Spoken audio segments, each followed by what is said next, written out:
You are listening to The Writer's Block. I am horror author James Hershey Jr. It's time for a truth bomb.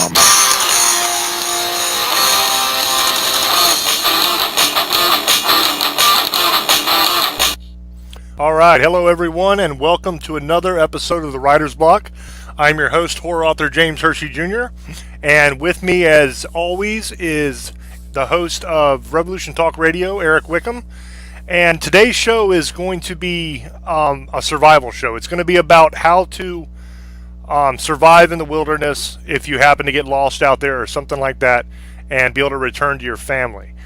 This is going to be a very interesting show, I think, because of who's doing it, because it's me and Eric. And a little bit about our backgrounds. Me, as everybody knows, I'm a mountain man. I live out in the mountains. I've done this stuff most of my life. I'm perfectly comfortable spending weeks out in the bush. I'm into the primitive survival skills. I can start fire, with the hand drill, bow drill, the trench, anything. A lot of different ways. So I've got all those primitive survival skills. Eric is coming from a military background, and I'll let Eric describe his. So go ahead, brother. I come from two different sides of this spectrum, but mostly I have the military training, Navy SEAL. And it's a completely different attitude and whole different take on how to survive in a situation where you're pretty much lost and on your own, and how to get to safety as quick as possible. So it's going to be interesting to have the two different styles, where I know where Hershey's coming from, because I grew up like that too, where I'm perfectly comfortable spending weeks and months out there even. But I also have the mentality, which kicks in more often than not, of get the hell out now, get out quick, and do it. Just get it done. So what we'll probably do is we're going to run through a standard scenario, something that might happen to you. Okay? First of all, you got to think, what would you be doing out there in the first place? Most people that are out in a remote area are most likely out there hiking, doing something like that. So that's where we'll start this thing off, okay? So you're out hiking in the woods, you're walking down a well-established trail, you're well out in the bush, and you happen to see something that catches your eye off in the woods. Maybe it's like a fawn or something, a little deer, or a unique bird or something like that that catches your attention and you want to look at. So you wander off the trail and you go out watching this animal, and it scurries away, runs away, whatever, and you follow it into the bush to see what's going on with it because you're enjoying yourself. You lose track of where you are, you turn around, and you realize you can't see the trail anymore. Okay? So you turn in the direction you think the trail might be, and you begin walking. And you realize you're wrong. Now you're well lost, because now you don't really know which direction a trail is in. You don't know if you should go back the way you came, or if you turn just this other way, maybe you'll find the trail again. So you start kind of walking around in random directions trying to find the trail. You get more and more panicked as you go, because you realize now that you're kind of screwed. You're out in the middle of the woods, and you don't know where the trail is. But you think you'll find it here very soon because you're not that far away from it, so it shouldn't be a hard thing. So you just keep walking randomly, trying to find a trail, going in the direction you think it is, and minutes turn into hours. And next thing you know, you've spent several hours out walking through the woods, and you still haven't found a trail. Now it's starting to become late afternoon, okay? And you don't stop because you think, I will find the trail. It's just over the next hill there. I can guarantee you, if I just go past these set of trees here, I'm going to run back into the trail again. So you keep going, and you go and you go. Next thing you know, it's dark. Okay, it's getting on dark. It's not full dark yet, but it's that dusk time where it's starting to get dark, and you realize you are in big trouble because it's starting to get colder. You have no idea where the trail is. Now you have don't even have an idea how to get back to where you lost the trail. You are just fully lost. You don't have time to set up a camp or anything because you didn't think you were going to be spending the night out there. You thought that you'd find the trail again if you just walked a little further. So now it's dark, and you're huddled up beside a tree, sitting there, cold, shivering, and it starts to rain. Now you're really screwed. because you're cold, you're shivering, it's raining, okay? You're on the ground, so you've got the spiders, you've got the ants, you've got the snakes, you've got all the little creepy crawlies that love to make a playground out of your body when night comes. And I know Eric knows exactly what I mean. So now you're really in trouble. Now, as the next day comes, morning comes, you've survived the night. It was a really cold one. It was a really miserable one. Now you're starting to get a headache because the little bit of water that you had in your water bottle, you drank it when you were running around trying to find a trail. So now you're starting to get dehydrated. Your head is starting to hurt. Okay? Now you're really starting to freak out. So you start running around trying to find a trail again. As the hours go by, you start feeling worse. Your head is now pounding like crazy, and on top of that, you are very, very nauseous. You feel like you're going to lose the lunch that you didn't have any minute. Things continue to progress worse and worse and worse. You're running around in a panic. You slip, you fall, now you've hurt yourself. Your leg is jacked up. Maybe it's your knee, maybe it's your ankle. Doesn't really matter because you can't put weight on it. So now you can't even walk anymore. So now you're laying in the woods. No food, no water, no idea where you are. Okay, and that scenario is realer than you think, because that's the kind of situation that happens a lot of the times when people get lost out there, because they don't have any idea what to do in that situation. You know, you don't ever want to believe that you are going to be stuck out there for multiple days. You always want to believe that you're going to pick up the trail again, that you're going to find the road, that if you just walk over that next hill, there your car is going to be, and everything's going to be fine, and you don't think about rationing, you don't think about conserving, because after all, you're going to be back in your own bed that night, because you know your car is just over that hill. And that happens so many times. Now, what we're going to do is we're going to take that same situation, and we're going to tell you from the point where you lose the trail, and you kind of realize that you don't know where the trail is, we're going to pick it up there. And we're going to try to explain to you the steps that you need to take in order to ensure that you don't end up laying down broken on the floor of the forest and be screwed.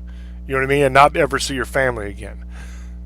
So basically, once you realize that you're lost, okay, what I normally do in a situation like that is you're going to scout a little bit in your immediate area.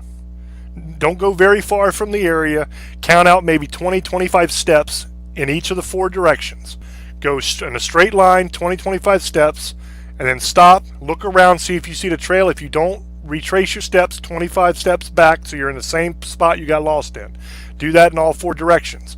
Okay, so now you still don't see the trail. So now you know it's not just right there where you are. So then what I do is I go through my zones of assessment, okay? Zone 1 is your immediate body, what you have on you. Okay, so you're going to want to check your pockets. If you have a pack, you check your pack. You check your gear out. What do you have? Do you have a water bottle? If you do have a water bottle or a canteen, what is it made of? Is it plastic? Is it metal? What's that situation? How much water do you have? Have you brought any food with you? If you have, what kind of food source do you have? How much of it do you have? Do you have a knife? Do you have a compass? What kind of tools do you have? What things do you have on your immediate body that you can use in this kind of situation to keep you alive? Okay? Then you do zone 2. Zone 2 is your immediate surroundings. Go ahead. And also, well, on that one, brother, also don't take anything you have on you for granted. I know people will say, "Oh, well, I can't use this. This has no use." No, don't ever think that. Please don't ever think. Anything that you think may not have a use may sometime in the near future have a purpose or a use for you.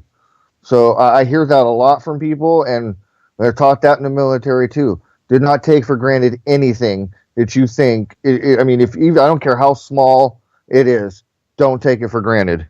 It could be useful. Yeah, that's a great point, because I've actually started a fire using the lenses of my glasses. You know what I mean? Because I wear glasses most of the time. Yep.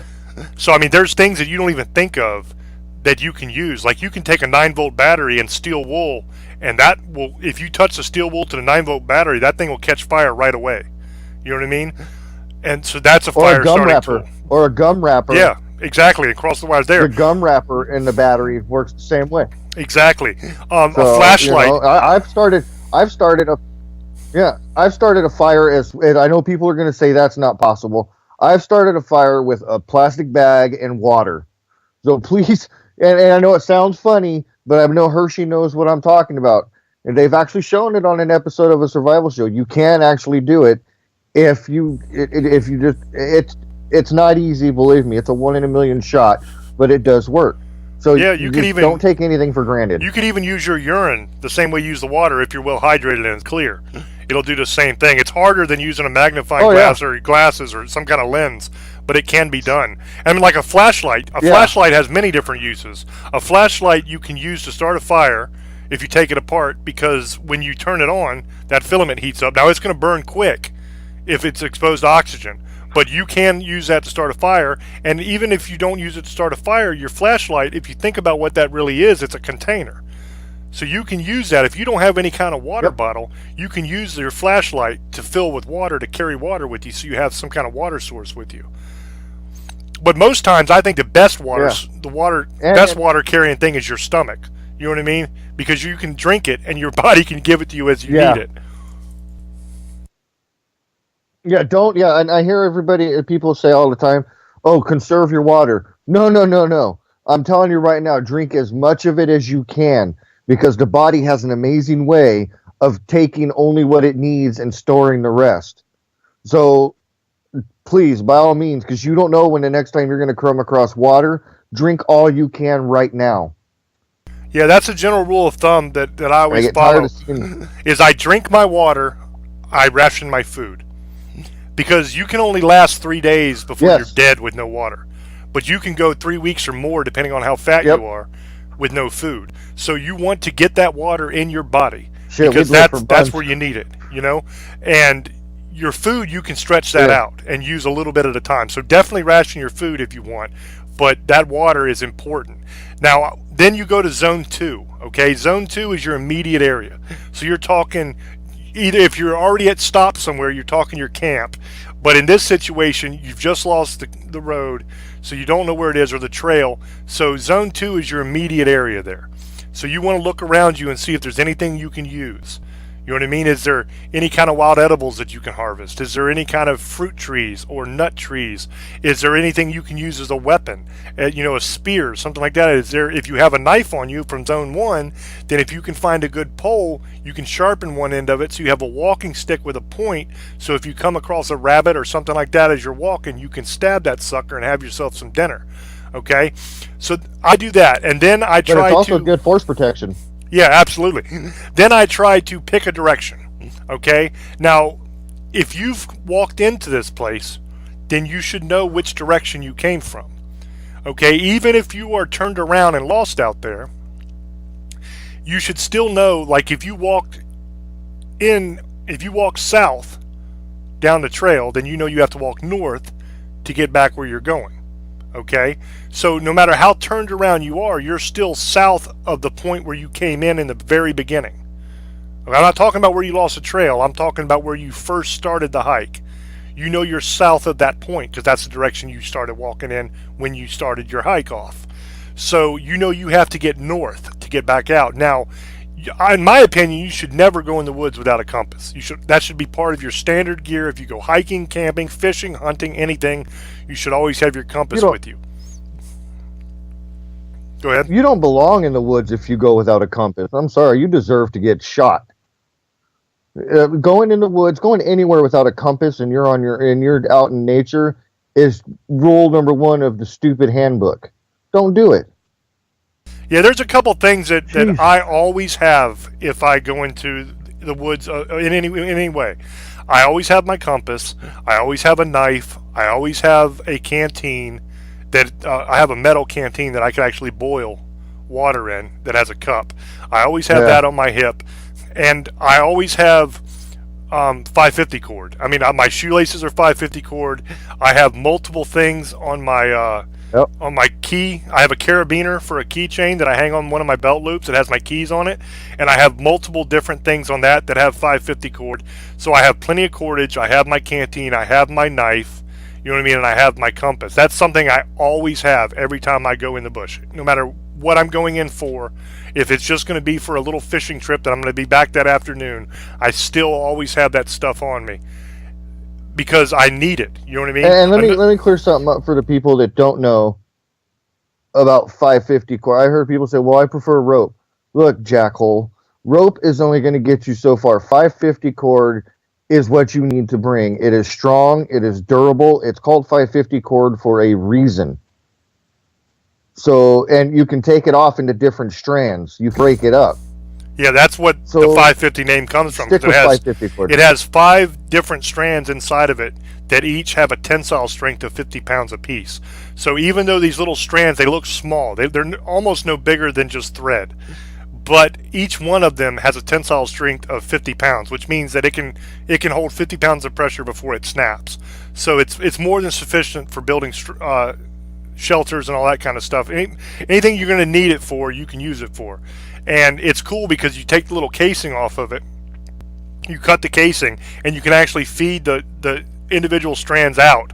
And then you still have the casing that you can use, for shoelaces, belt, whatever you've actually used the 550 cord for to bring it in.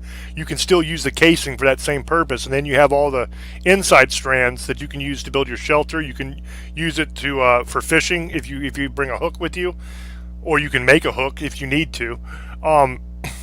It has just tons. There's always multiple uses for cordage, just multiple uses. But a good way to find your direction, like I was saying, if you've traveled south to get in, you have to go north to get back. Okay? If you don't have a compass with you, there's a very simple way to figure out which direction you're walking. And it's pretty much true everywhere in the country. You know that the sun rises in the east and it sets in the west. Okay? So depending on what time of the day it is, where the sun is will tell you what direction's what. Okay, if it's morning, then wherever the sun is east.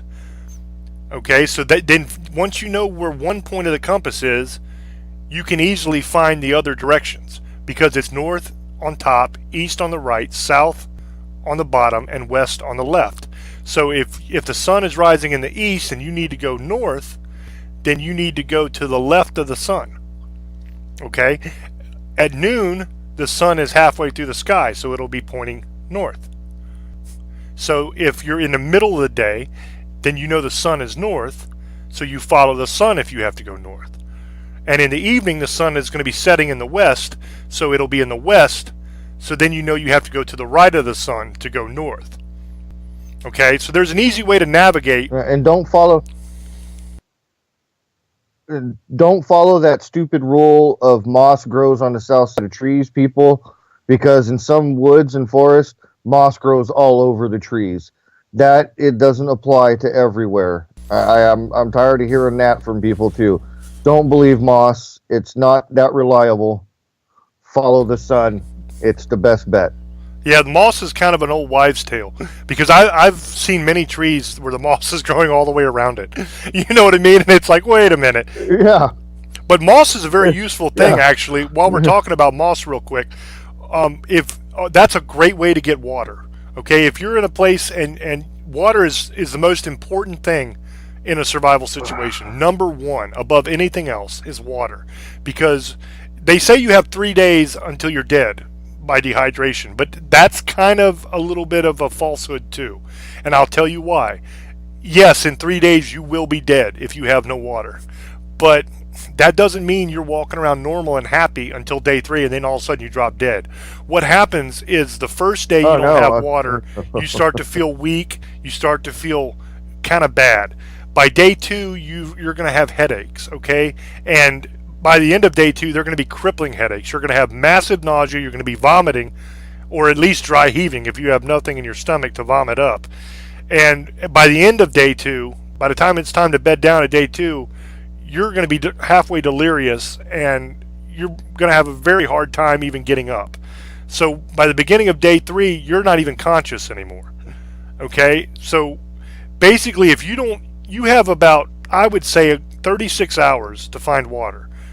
Is what my estimate would be. Somewhere between 24 and 36 hours to find water before you start having massive physical effects that are going to cause you to have a very hard time to survive. So yes, 3 days will kill you with no water. You will be dead. But the effects of having no water take place long before that. So that makes water the number one thing that you need to find. Okay, and moss is a great source. Because what you can do with moss is many things. One, you can simply grab handfuls of it and pick it up above your head and squeeze it. Because moss is like a sponge. It holds massive amounts of water. And you can squeeze that dirty ass water right into your mouth and get a drink. Okay, moss can also be used after you take the water out of it. If you have a cut or something on yourself, moss makes a great bandage. Okay, you can slap some mud or some moss down on it, and if you have any kind of cordage like 550 cord, you tie on there and use it as a bandage. If not, then you can take and strip the bark off some saplings, stuff like that, and use that as cordage. But moss is a good thing for that. Moss can also be used to camouflage your traps if you get into trap building and all that kind of stuff. But right now we're concentrating on what it takes for somebody who doesn't know how to survive out in the woods to survive. Okay, so you know the direction you got to walk in. So I've told you how to use the sun to navigate. So then you start walking in that direction. So now you know you're headed in the right spot. Okay? Let's say that it was afternoon when you lost the trail. Okay? It was after lunchtime. So you've done your zone of assessment. You find that you have, maybe a quarter of a water bottle full of water left, and you have one little tiny baggie of like trail mix or something, granola, some stuff like that. Okay, not a lot of food because you just wanted it as a snack while you're on the trail. You didn't plan to be out here more than a couple hours. So you're walking and you're drinking your water, and maybe you go ahead and eat your food because you don't think you're going to be out there that long. So you go ahead and munch it down. You know what I mean? To have the energy. Now, as evening approaches, you're going to reach a point where you need to stop, and it's going to be a lot earlier than you think you need to stop, because you're going to need a good 2 or 3 hours before dark to set up your camp. Okay, you got to have a shelter, you have to have fire, you need these things in order to have a pleasant night. So you're going to need that time. But see, most people, they don't ever stop early enough because they think, oh, I got plenty of time. You know what I mean? It's not going to take very long to get set up. And most people don't even think they're going to have to spend the night. That's the main problem. But even if you're planning on spending the night, most times you're going to walk too long. And you're not going to realize that you need to stop so early.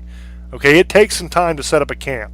A great way to judge what time it is, if you're not wearing a watch or anything, then you don't know what time it is. Okay? But once again, you can use the sun to tell you how long you have until it gets dark. Okay, a great way of doing that is hold your hand out like you're going to shake hands, okay, out in front of you. Then you're going to take your fingertips and you're going to turn them towards your body so that your hand is in front of your body so you can see your palm. Okay, you're going to hold that up and you're going to put the sun right on your hand.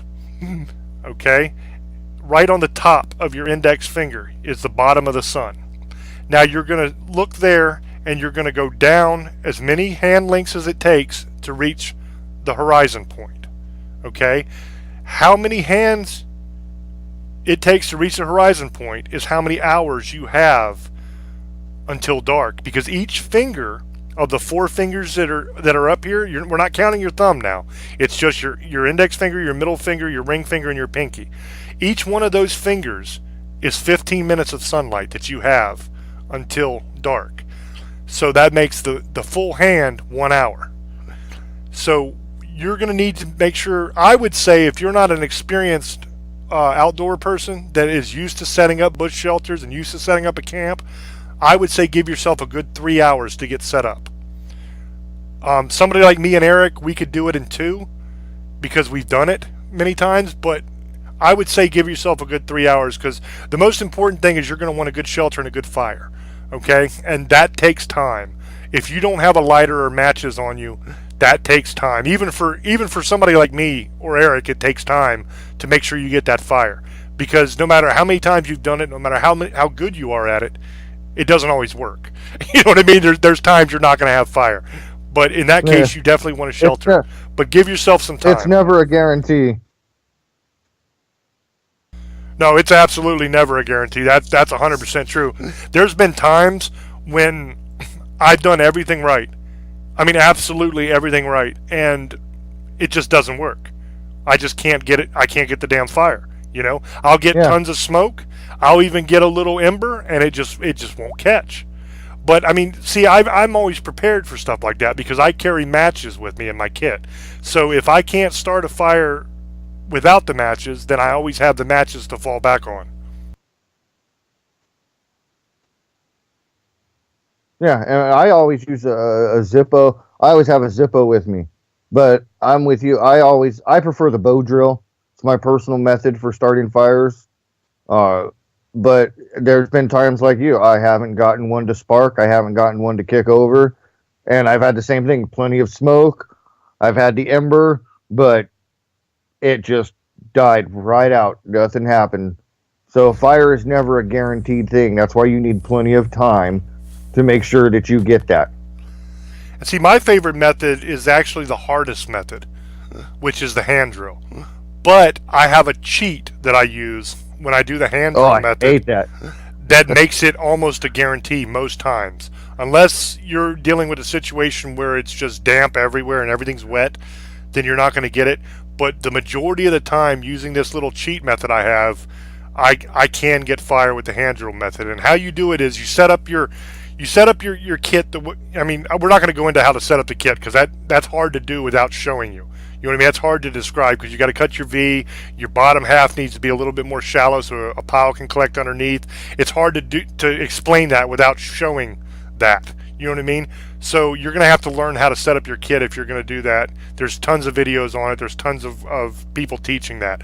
But what I do that's different is I'll have my kit set up, and then my spindle I will actually take, instead of using a bear block for the top and trying to press down, which you do with the bow drill, because on a hand drill you're using both of your hands, so you don't have anything to hold that top to create that extra friction.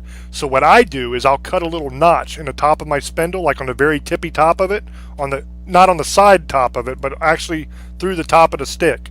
And I will take off one of my shoelaces, some of that 550 cord, and I will actually tie little loops on the ends of it so that it'll fit over my thumbs, and then I will place that 550 cord in that slot that I've carved in the top of my spindle, so that when I'm doing the spinning of the spindle with my hands, when I'm rubbing my hands together basically to spin the spindle, I'm actually putting downward pressure on it with my thumbs with that 550 cord, and it creates that extra bit of friction down at the contact point where your spindle is touching your board, and it just seems to make a hell of a big difference.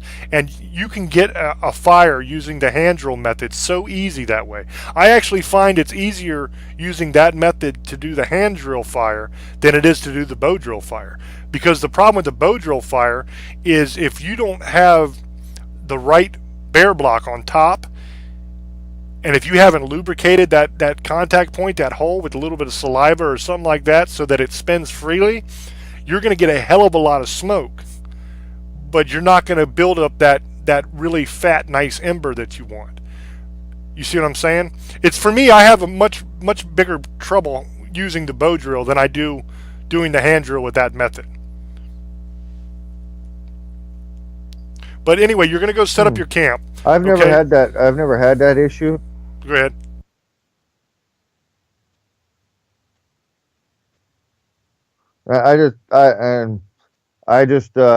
I make sure that it's like you said. I use spit, or I'll find something like when I'm out there. It provides a perfect little lubricant because there's always something. I mean, you can find anything that will provide a lubricant almost anywhere. Usually, sap from a tree works pretty good too. Keeps it nice and gummy and lubricated, but doesn't soak it. Okay, so you've done your little method here with your hand. You know how much time you have. Let's say you have about 3 hours and it's time to set up camp. So what you're going to want to do is you're going to want to look for a good shelter spot. I find that it's best if you can find some place where there's already a bit of a natural barrier, okay? Whether that is a bit of rock that will provide like a wind block that has trees around it that you can work with, or whether that is a particular little group of trees which are close together, which form like a little bit of a wall. You're looking for something that's going to form one of the walls of your shelter if possible. Okay, a lot of people think they'll just find a cave and go sleep in a cave and they'll be fine. You know what I mean? But one, caves are dangerous. Two, caves are hard to find. You know what I mean? They're not just caves everywhere like you think they're going to be out in the woods. I've only found a couple caves the whole time I've been out in the woods. And I live in the mountains, so there's more caves here than most places. And three, because caves are such a good shelter spot, chances are something's already living in it. So most times if you do find a cave that's going to be suitable, you're also going to find in that cave a bear or a mountain lion or something like that. Something that's much bigger and much badder than you. And they can have the cave because I can make something else. You know what I mean? So you're going to want to look for something that has a bit of a barrier naturally there. If you have a nice rock outcropping, then that can be one part of your shelter. But unless you have trees around it that you can use with it, that's going to be hard to set something up. But if you can get a little strand of trees, I'd usually like to have about 3 that are close together, that form like almost like a little triangle area, so that I can set it up around in the middle of those trees. And so what you're going to want to do is the important things to remember when you're building a shelter out there is, one, you need to be off the ground, okay? The reason you need to be off the ground is, like I said earlier, there's all kinds of creepy crawlies that crawl around you. You got to worry about snakes, spiders, ants, all those kind of things, rodents, all kinds of crap gets on you when you're sleeping on the ground. But the more important reason to be off the ground is because the ground at night gets very cold, because underground it's like a constant 50-55 degrees. Okay, so it's cold, and it's literally will suck the heat out of your body. If you sleep on the bare ground, you are going to be cold and shivering all night long, because that ground, for whatever reason, it just sucks your body temperature, man. It sucks that heat right out of you. So at the very least, you want to lay down, some leaves, some grass that you've ripped apart, some small like saplings, whatever you can do to put a barrier to insulate yourself from the ground.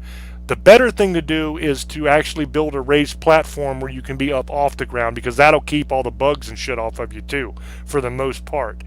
Not all, because anytime you're out there, you're gonna have, especially mosquitoes. They're the worst. But you're gonna have stuff that's gonna crawl on you a little bit. But getting up off the ground helps a great deal. I like to build a basic little A-frame shelter. That's basically exactly what it sounds like. You have the shape of an A. Okay, you have wood, like branches or logs, whatever you can do. Usually you can cut down small trees, you know what I mean? Because there's always trees that are about the size of your arm. They're growing up everywhere. You can pop those down fairly easily, and you can use those as your poles. And then you can take your belt off and use that to lash, or if you have 550 cord, you can lash the top together. And then your platform you're going to sleep on is going to form the crook of that A, the capital A. That's why I call it an A-frame.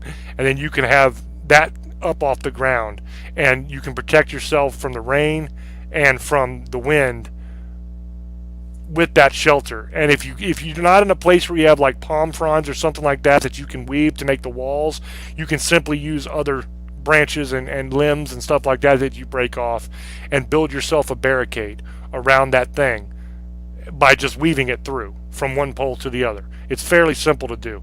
And if you start from the bottom and you work your way up, then they will overlap as you go up. And what that does is, if it rains, the water will roll off of them like it rolls off of shingles on a house, Where if you do it the opposite way, then it's going to go right down into your shelter, which is not a good thing. But rain is a good opportunity in a way because it can replenish your water, because you will have a definite clean water supply, because rain is completely drinkable. You know what I mean? So always take advantage of when it rains to be able to fill your water bottle up. You know, you can rig up something on your shelter simply where you take a leaf or a couple branches and you create like a little funnel almost, that where the water is going to run down. You can put your bottle right underneath that and fill it up. But the important thing is to be off the ground and give yourself some protection from the wind and the rain. I mean, there's shelters called debris shelters, and what that simply is you basically make a giant pile of leaves and grass and small saplings and branches, just a big pile of crap basically, and then you crawl into it. You know, that's called a debris shelter. That's going to insulate you from the wind, it's going to insulate you from the ground, it's going to keep you warm, it's going to keep you alive. It'll also keep you eaten up by bugs, because all that stuff crawls through there. You're going to have to deal with the creepy crawlies that way. But if you ever end up in a situation where you've walked too far and you haven't stopped in time to get yourself situated, that's your best bet. If it's getting on dark and you only have a few minutes to throw something together, so you're not just sitting by a tree, just start all the leaves, all the crap that's on the ground, start making a big pile and crawl into that pile. That'll keep you alive. It's not pleasant, it's not fun, you're going to get ticks on you, you're going to get eaten alive by bugs, but at least you won't get hypothermic. You'll live through the night. You know what I mean? You got anything to say about shelters, Eric? I prefer the lean-to. It's sort of like an A-frame, just not as high. But it's basically the same principle as a lean-to. You start with your platform bed, because he's right, you want to get off the ground. That will suck the heat right out of you quicker than you realize. And the creepy crawlies really suck. Trust me, I know from experience. And you get, like he said, saplings and even moss. Again, another good use for moss. If you can't find any of the palm fronds or anything like that, put a bunch of sticks up there and you put moss on that. Moss is another great barrier to protect you from the wind and the rain. So, and another little trick that I've used several times is I've used mud. Okay, mud is a great thing. Mud you can use to help patch your shelter together. You can use it to help hold it together. I also use, because I'm kind of pale, okay? Because I have Blackfoot and Cherokee Indian in me, but I also have Scottish and Irish in me.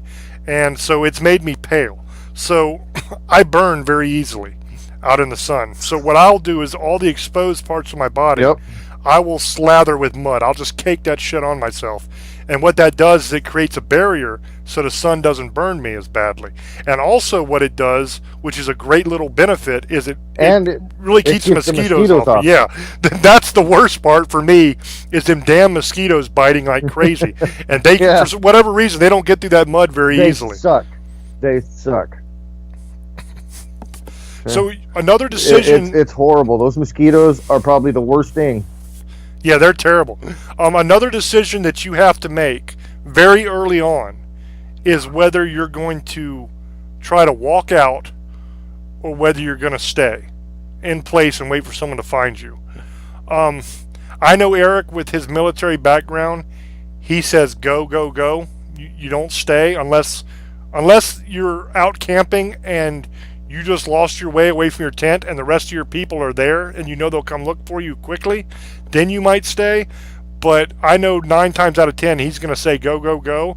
This is one area where, me being a primitive survival guy, I actually agree with Eric, the military guy, because I feel that if you go, you're gonna be able to find many more opportunities for survival than if you stay.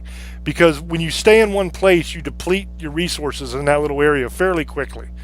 And if you are on the move, then there's many more opportunities, many more areas that you can search and look for ways to survive, things to eat, water sources, tools you can use, all those kind of things.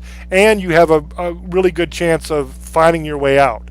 because there's only a few places in this country left where you can walk for more than a day or two in any one direction and not run into a road. Okay, the majority of the wilderness is gone. So in most areas of the United States, if you pick a direction, like in this example, we're going north because we walked south into the place, so we know north is where we got to go to get back to our car. So if you walk north and you keep walking north, then eventually you're going to get out. You're going to come across a road. You might not come out at your car again because you might be way over here to the side somewhere, but you're going to hit a road in the general area of where you're headed. Okay, like I said, most places you can't walk a full day without hitting a road. At the very best, it's going to be a couple days. The exceptions to that would be like up by the Rockies. There's a lot of wilderness out there. Up in Washington, there's a lot of wilderness up there. If you're out in the desert somewhere, in Vegas or California, Texas. In Texas, you might be able to walk for quite a while without running into a road or civilization. But if you're out hiking in the desert, you're half crazy anyway, so I don't know what to tell you, because there's not a lot of chances for survival out there. It's hard. It's a lot harder in the desert. But if you're in the normal woods in most places in this country, you're going to be able to walk in a straight line, and you're going to hit civilization fairly quickly, within a day or two. And as long as you keep your head about you, keep calm, you're going to be all right. You're going to survive. And that's the main thing.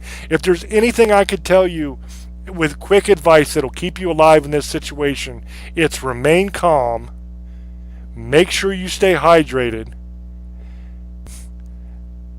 And on the hydrated thing, okay, if you cannot boil water to survive, the reason you have to boil the water is because there's going to be all kinds of little no-see-ums, I like to call them, in your water, okay? All kinds of little things that can really make you sick, okay, if you don't boil it, in a lot of the rivers and stuff now, okay? And these are natural things that live in the water that will make you have diarrhea, basically. That's what they do to you. They give you dysentery.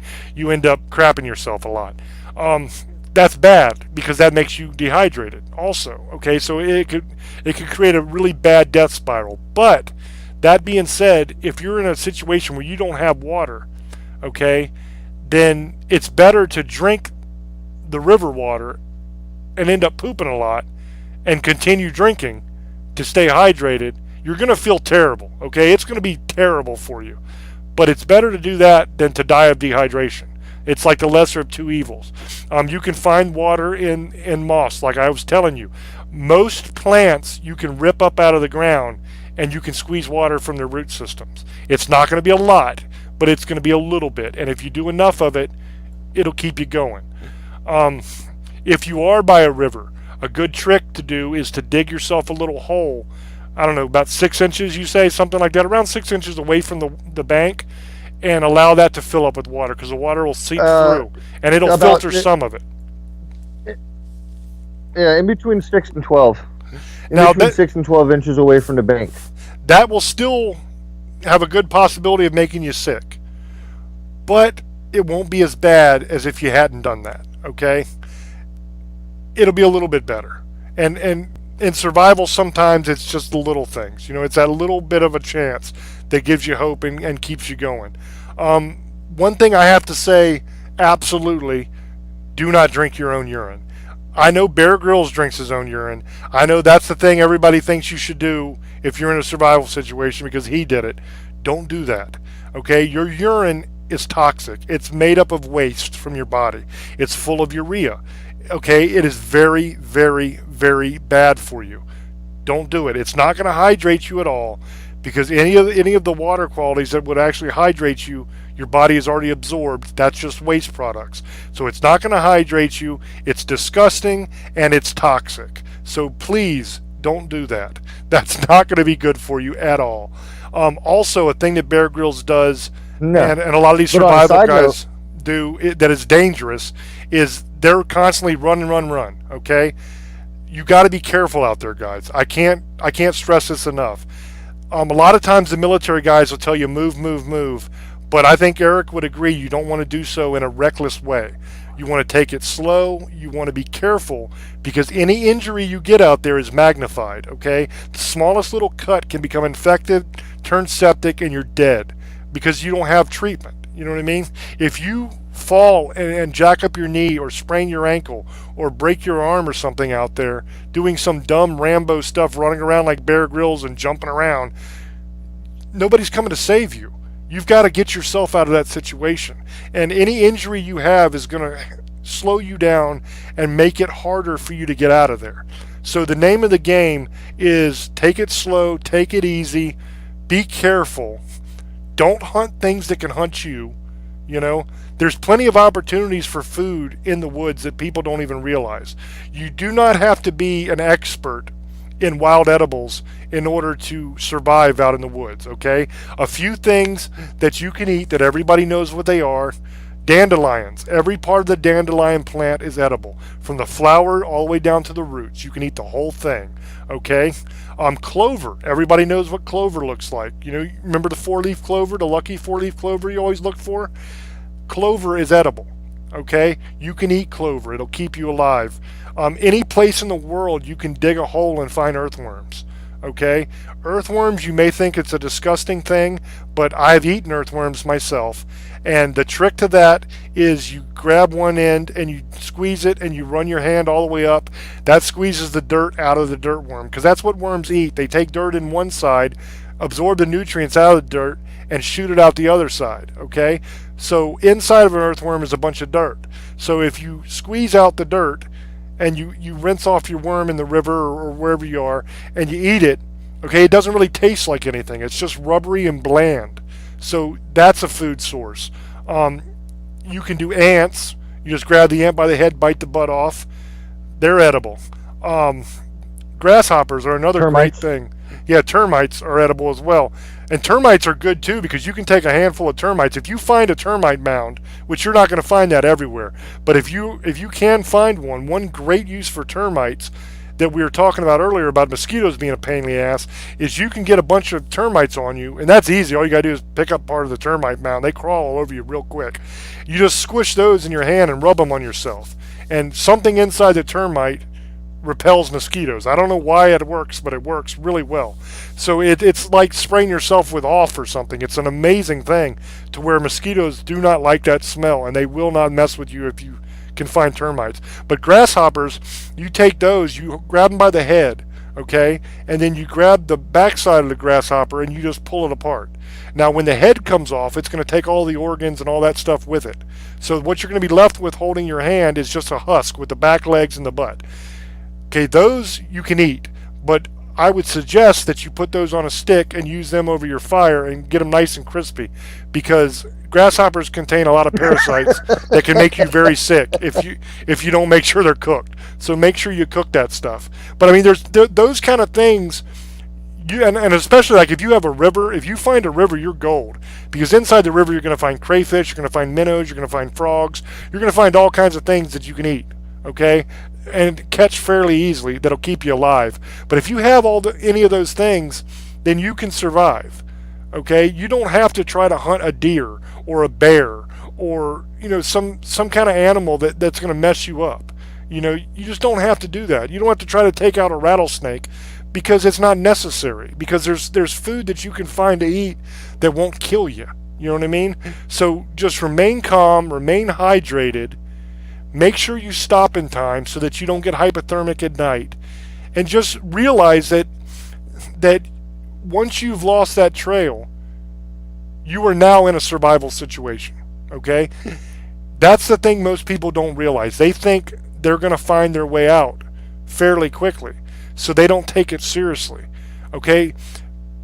There's a lot of shows on TV about survival now, and it always makes it look like it's a fun camping trip. Yes, there's hardship, but look at the adventure you're having, okay? Let me tell you about survival, about real survival. It's hard. It's hard, it's uncomfortable, and it's dangerous, okay? So take it seriously if you're in that situation. And from the moment you realize you're lost, understand you are in a survival situation. Now, you very well might find a trail again in a couple minutes. And if you do, congratulations. You have survived your first survival situation. But there's a chance that you're not going to find the trail. And you're going to be walking, and you're going to be trying to figure out what the hell is going on. So you got to keep your head about you. You got to remain calm, and you have to think survival. You have to think that I might have to spend the night out here. So I need to be wary of that. I need to be looking for good shelter spots. I need to make sure I stop at enough time in order to get my shelter together, in order to make sure I have a fire. And if you're out in the woods, always have matches with you. Waterproof matches or a lighter. Or both, those would be great things. A lot of people will go and they will go like to Walmart or Gander Mountain or someplace like that, and they'll buy the whole flint and steel and all that kind of stuff, and they're like, yeah, look, I've got this kind of fire starter. Well, that's wonderful if you know how to use it.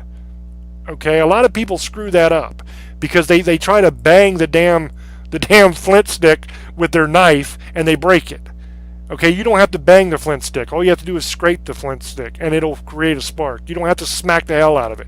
You don't have to hammer it like you're hammering in a nail. And believe it or not, that sounds stupid, but I've actually seen that happen to people before, where they think they have to beat on that thing, and they snap it, and then they're screwed. I mean, if you're going to get a fire starter like that, it's not a drum. Buy the thick one that has the magnesium. It has the strip of flint, and it has the magnesium on the backside. Because then you can scrape the magnesium flakes off, and they burn at like, 5,000 degrees or some shit like that? They're hot as hell. So scrape the magnesium off. Yeah, something like that. And then hit the spark into the magnesium, and it'll catch right away. If you have your tinder bundle together, you're good to go. You know what I mean?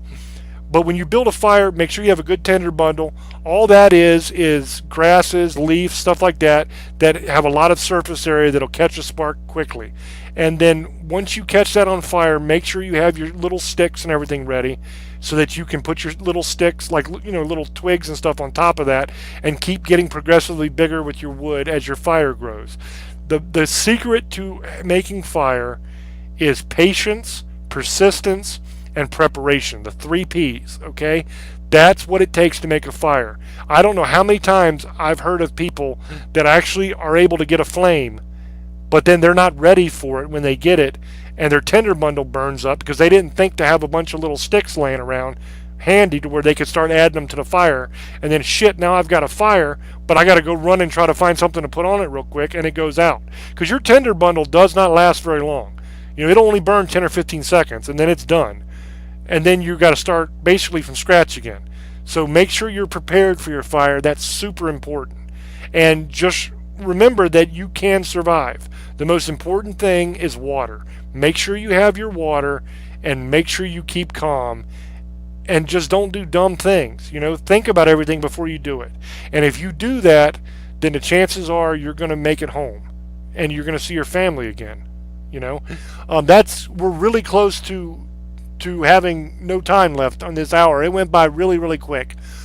So we're going to call the show there. We'll probably have more shows like this and really teach you some of the particulars about survival, me and Eric, as we go. We'll figure out ways to teach you these things on the radio. That's the hard part because you can't see us. So without being able to see us, it's hard to demonstrate the techniques we're going to try to teach you. But we'll see if we can't figure out how to describe them properly. And maybe we'll have more of these shows because this was a lot of fun. I want to give a shout out to Valley Vapors in Woodstock, Virginia, because they do a lot to help our troops, and I love those guys, and I do that on every show. I want to tell you guys to stay tuned for tomorrow night's show, because tomorrow night we're having another episode of Revolution Talk Radio, and then Saturday we're going to be doing the We're Screwed show with Old Boy and Ant-Man, and then on Sunday me and Eric, I think, are bringing back Politically Incorrect, and that's going to be a really interesting show. We're going to cover the news of the day and politics and stuff like that about Trump's inauguration coming up and all the stuff that they're trying to do about that, and we'll get into some cool stuff like that. I actually have some audio that surfaced where John Kerry, the Secretary of State, he actually admitted that Building 7 in the World Trade Center was brought down with a controlled demolition, which is something the conspiracy people have been saying for a long time, and the government has been vehemently denying, and he's admitted it. And I actually have that piece of tape. So I'll play that on Sunday's show for you so you can hear it for yourselves.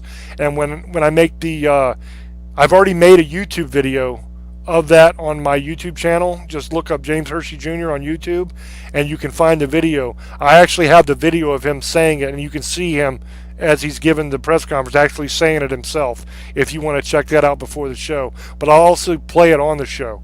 So Eric, is there anybody you want to thank or any plugs you want to give out?